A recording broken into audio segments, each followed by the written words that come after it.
যশোরের ছিকরগাছায় অসহায় ছিন্নমূল মানুষের মাঝে শীত বস্ত্র কম্বল বিতরণ করা হয়েছে। বৃহস্পতিবার রাত 10টার দিকে উপজেলার বাকরা বাজারের বিভিন্ন এলাকায় বিশিষ্ট সমাজসেবক ও সাদা মনের মানুষ খ্যাত সায়েদ আলীর উদ্যোগে এই কম্বল বিতরণ করা হয়। এ সময় অতিথিবৃন্দ শারীরিক প্রতিবন্ধী, অন্ধ, বৃদ্ধ ও অসহায় ছিন্নমূল মানুষের গায়ে কম্বল জড়িয়ে দেন এবং তাদের সার্বিক খোঁজ খবর নেন।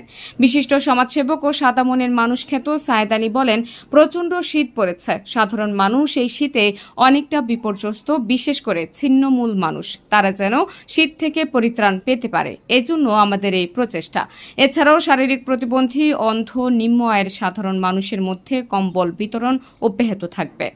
এ সময় প্রধান অতিথি হিসেবে উপস্থিত ছিলেন যশোর ফুল উৎপাদক ও বিপণন সমবায় সমিতির সাধারণ সম্পাদক মীর ফারুক আহমেদ। বিশেষ অতিথি ছিলেন শিক্ষাবিদ আতাউর রহমান, শিমলা বিশ্বাস, সাংবাদিক সোহেল রানা সহ স্থানীয় বিভিন্ন পর্যায়ের ব্যক্তিবর্গ।